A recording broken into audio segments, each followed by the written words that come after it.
They say one man's trash is another man's treasure.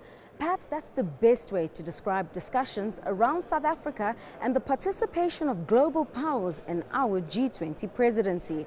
While Donald Trump seems to have thrown us in the garbage bin, the European Council seems to believe that we are a treasure. Our parliamentarians also spent 2 days debating President Cyril Ramaphosa's State of the Nation address. It would also be remiss of me if we did not reflect on the epic meltdown from MK Party leader Duduzile Zuma, who took to social media to swear and hurl profanities at her very own Secretary General Floyd Shivambu. And of course, as promised, I'm coming to you from the African Union headquarters in Addis Ababa, where the 38th AU Summit kicked off. I'm Ziyanda Ngcobo, and this is your week in politics.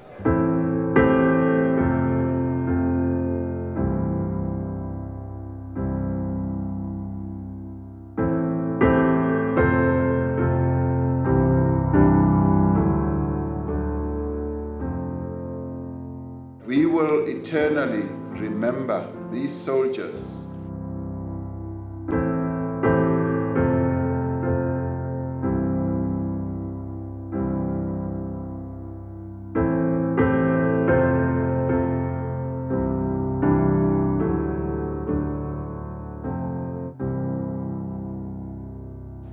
Fourteen of our fallen South African National Defence Force soldiers have returned home.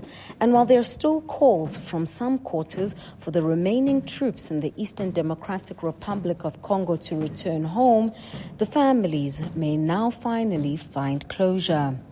The SANDF's Commander-in-Chief was at the Swartkop Air Force Base to salute their bravery. They responded to that call to serve. As a nation, we are indeed proud of our very brave fallen soldiers. We have fulfilled our duty to bring our soldiers back home.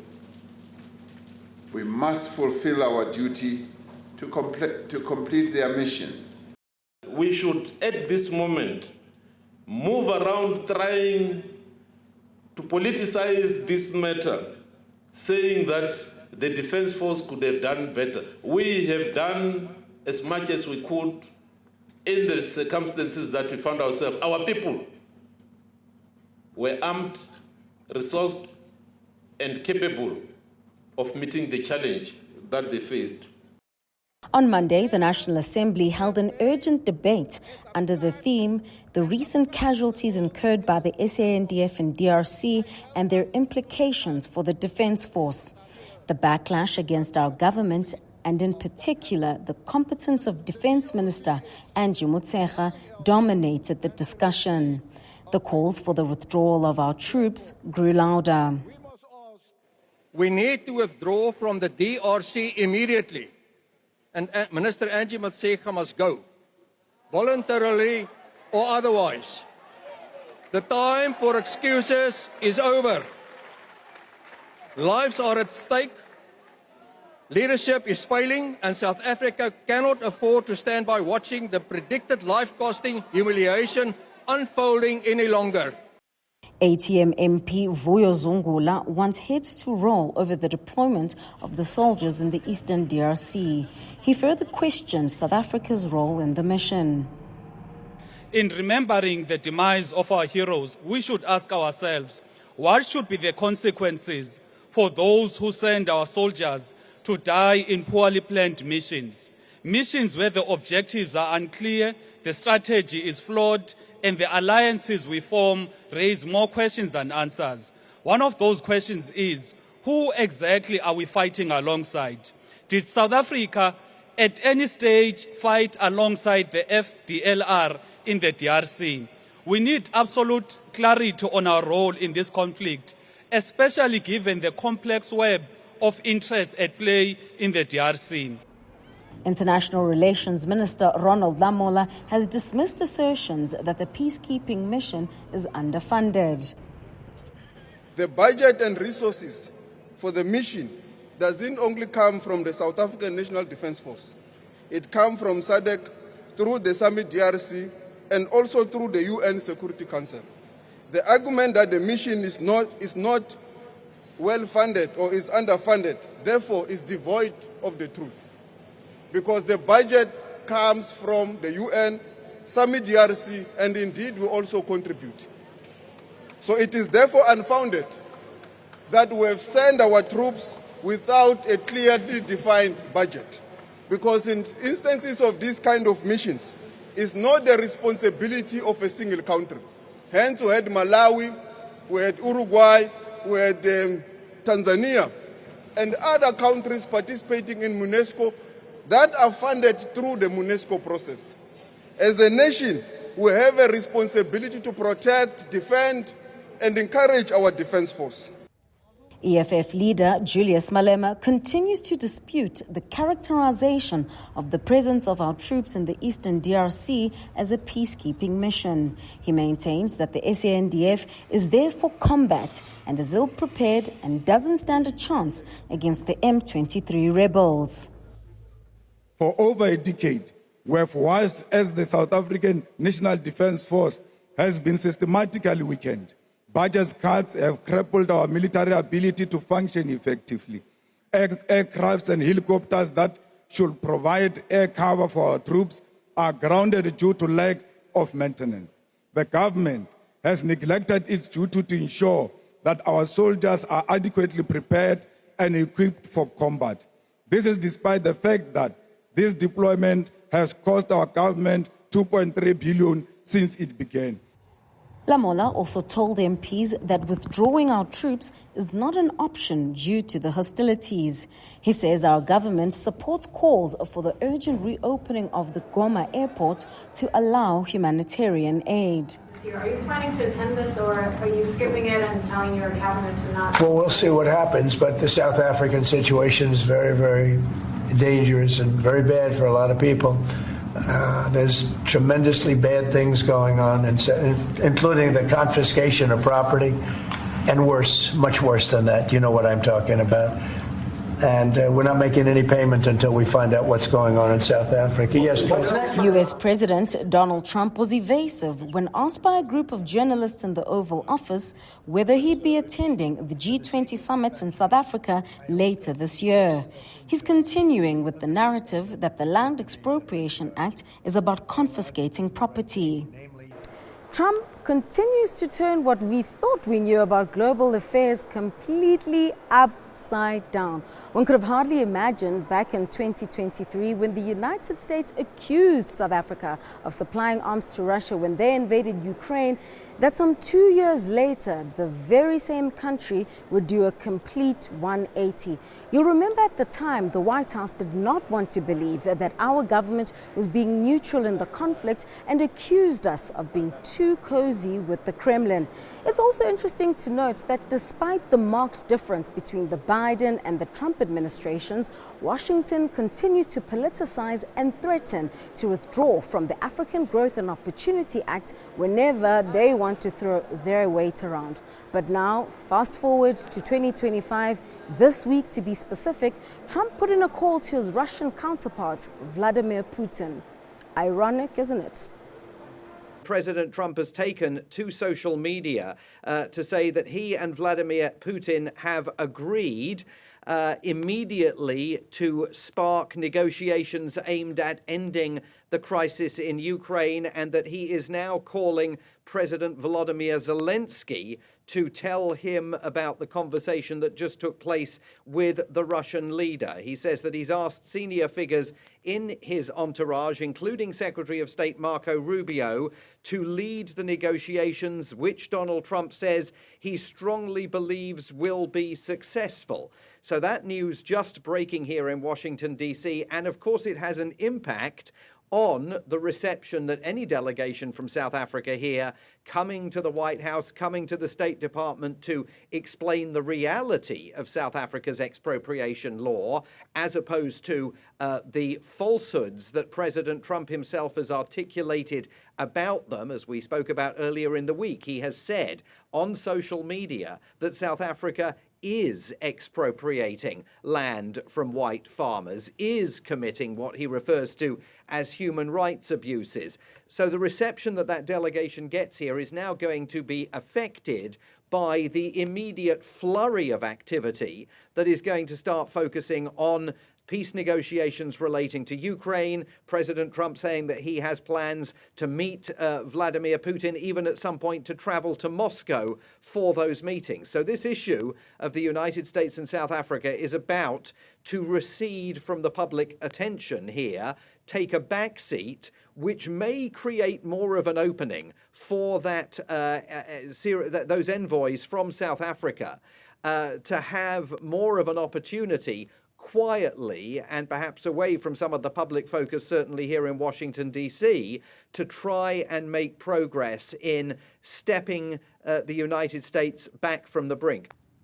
Meanwhile, as Washington still decides its position when it comes to South Africa and whether or not Trump will attend November's G20 summit, the European Council was unambiguous this week.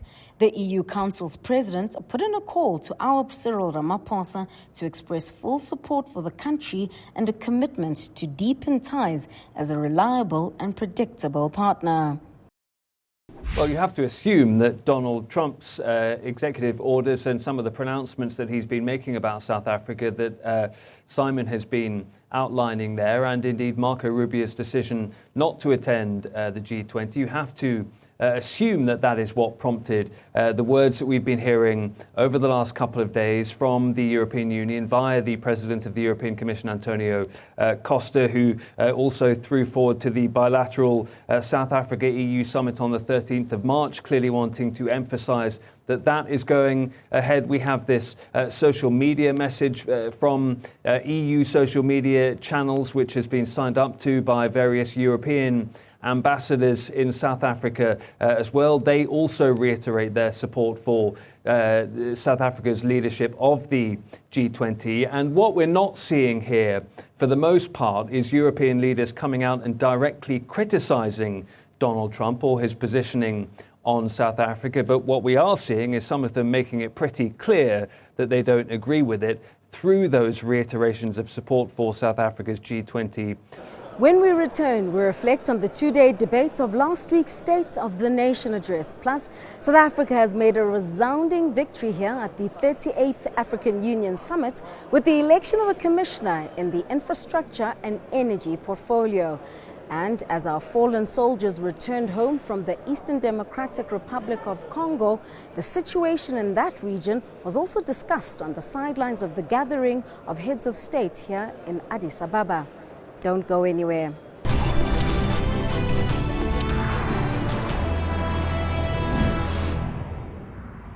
Welcome back. Thanks for staying tuned to Newzroom Afrika, channel 405. Now this week, our parliamentarians spent 2 days unpacking, discoursing and critiquing President Cyril Ramaphosa's State of the Nation address last week. It was fascinating to watch how members of the executive in the Government of National Unity wore their political party hats and sparred against each other during the debate. But what does seem to have united most members of parliament is Ramaphosa's unapologetic message to countries speaking ill of South Africa that we will not be bullied. Kanita Hunter takes a look at the two-day debates and response from the president. As president of a coalition government consisting of 10 parties, President Cyril Ramaphosa had a tough balancing act in his State of the Nation address. He had to toggle between asserting ANC positions and trying to appease GNU parties, all while confronting a tense geopolitical environment, with South Africa facing being in US President Donald Trump's crosshairs. Following a robust 2 days of debate, Ramaphosa made it clear that his GNU government was still very much intact despite differences. Now, despite these differences, these political parties are working well together in the Government of National Unity, whether people like it or not. On the second day of the debate, the Democratic Alliance defended its role within the GNU. The party's MPs asserted They would not blindly back ANC decisions in the coalition. The DA said it sought to grow the economy and prevent the rise of the MK Party and EFF. We joined the GNU to prevent a coalition of breakers, their behavior on display for the whole of South Africa to witness over the past few days in this House. But, Mr. President, we did not join the GNU to rubber stamp ANC mistakes. Despite their criticisms of the Sona and government's plans, the DA said it would continue to engage with the ANC in the coalition. Theirs is a path we must never take, and the path of breakers we must always avoid. They are now licking their lips. You could see them standing in ovation for the Premier of Gauteng, lurking at the door of the GNU, wanting to eat. But sadly, for them, the DA is going nowhere, and they won't taste the levers of power. Then the ANC hit back in their submissions to the debate. Before the DA experienced blue light, they were as treasonous as the racist AfriForum and Solidarity in lobbying and misinforming Washington on what is happening in South Africa. They even wrote a letter to Washington claiming that our well-respected IEC was going to rig elections and Americans themselves must come and observe our democratic elections. The debate also saw members of parliament criticizing government transformation policies, notably the Expropriation Act. Some members within the GNU, including Peter Groenewald from the Freedom Front Plus, urged the president to reconsider the law, emphasizing prosperity as key to South Africa's future. We must ensure that we make South Africa so prosperous that people don't want to leave South Africa to go to other countries. But Ramaphosa reaffirmed that land reform would continue, while pointing out that the country would never again face the forced removals of the apartheid era. At a time like this, we need to stand united as a nation, particularly now when we are facing a harsh global wind. This is not the time for any of us to rush off to foreign lands to lay complaints about issues that we ourselves can solve here in this country. Without specifically mentioning Afrikaner lobby group AfriForum, whose actions led to sanctions from Trump, Ramaphosa emphasized that South Africa would not be bullied at home or abroad. He also responded to growing opposition to the 100 billion rand transformation fund, telling critics to sit back and think it through. That is why we remain committed to the programs that will enhance transformation, whether people like it or not. The president's strong response to international pressures that South Africa would not be bullied saw wide-ranging support from MPs. For Newzroom Africa on Channel 405, I am Conita Hunter. It's been an important week for the continent as the 38th African Union Summit kicked off in Addis Ababa, Ethiopia on Wednesday. An entirely new executive was elected, and over this coming weekend there'll be elections for a new AU Commission chairperson and deputy. But South Africa also scored big when our very own Lerato Mataboge was voted to become the Commissioner for Infrastructure and Energy. This is a coveted role as she'll now be directly involved in the day-to-day activities of the AU in that portfolio. I'm now officially the Commissioner-elect for Infrastructure and Energy after being elected by more than two-thirds majority by the member states of the African Union to take over the helm. However, the journey to getting here is that each of the regions of the African Union had to submit potential candidates, a myriad of candidates. We had many from Southern Africa, for example, to vie for 6 commissioner posts for the African Union. Out of that process, we then, all of us, had to undergo a competency assessment, interviews, leadership assessments, etc. So quite a rigorous process of assessing our competency through a panel of eminent persons and independent HR company. So to show that merit had to play a role in it. So to have made the shortlist to actually be put forward for election means that we performed very well as South Africa. So it's quite a big moment for the country.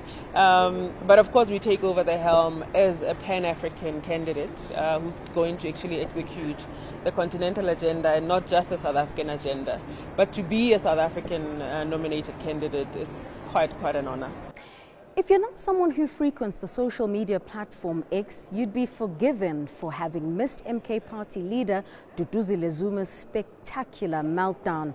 On Monday evening, she posted a series of tweets maligning her own Secretary General, Floyd Shivambu. While I'm not at liberty to repeat those profanities, suffice to say that Zuma believes that the former EFF deputy president is, quote, useless and the worst thing to have happened to the MK party. But perhaps what sent shockwaves during the saga is how her father, former President Jacob Zuma, was the one who issued a statement the following day sanctioning his daughter and ordering her to apologize or face expulsion from the organization. I think what's happening in the MK party are what one may call the birth pains of an organization in transition. When the party was formed, it was more like a personal project of the Zumas in terms of its first year of, being in a living on an organization. It leveraged a lot on the political capital of Jacob Zuma, leading to elections. And from there, the conduct of the party when it comes to chopping and changing leaders suggested to me that the Zuma still wielded a lot of powers. Now, when you transition an organization like that, that's like a personal fiefdom, into becoming a real organization with structures and processes, those who stand to lose are bound to not take kindly to it. In fact, I knew from the moment that they started making recruitments of senior leaders from other political parties that if the underlying idea was to build a proper organization, its stumbling block was going to be the extent to which the Zumas permit the organization to become bigger than themselves. And at the core of it, at the core of this spat, is a tug of war about a shift of power from the family to the office of the Secretary General. The variations of it are just, for sure, but at the core is this shift in power from the personnel to the organizational. So then it would be fair to say that there is a direct link between conversations around succession and what we saw happening on social media. I think so, but in the first instance, there are conversations about what the true implications are of having experienced politicians trying to fulfill their roles in the organization. So Floyd Shivambu would be there, coming with the experience of building a party, would be putting in systems, which systems, by the way, would challenge how some within the family would prefer to do things. Now, what's interesting about what's playing out currently, who's apologizing to who feels emboldened to swear, is that even Duduzile is getting reintroduced to her own father, as it seems, as somebody who has some degree of appreciation of the preeminence of the organization over the personnel. I mean, Jacob Zuma has done a lot to compromise how organizations work for his own gain. But even him, as an experienced politician as he is, it would not escape him the importance of having an organization that is clearly defined. So I'm reading the exchanges in communication as meaning that he himself buys into the idea that the organization has to be bigger than the family to a significant degree. Hence, you are going to see an initially emboldened Duduzile who refuses to apologize to Floyd, whom she sees as having a political fight and difference with, rather apologizing for the embarrassing way in which she had done her political difference to now being about the person of Floyd Shivambu is suggesting that power is shifting. It's not going to be unidirectional. Of course, Jacob Duduzile has got a special place in President Jacob Zuma's heart, but it looks like even her own sense of power and security is not being let off the hook at the moment, as even President Zuma himself may be wanting to build a proper organization. It's a wrap from me for this week in politics, but worry not, my job in Addis Ababa continues this weekend when the heads of state decide who their next AU Commission chairperson will be. I'm also hoping to get a chance to speak to our very own President Cyril Ramaphosa, who will form part of that election meeting. So stay tuned to Newzroom Afrika for the continued rolling coverage right here in Ethiopia. Plus, next week, International Relations Minister Ronald Lamola will be hosting his counterparts for a G20 meeting in Johannesburg. That's all for now. Thank you for watching.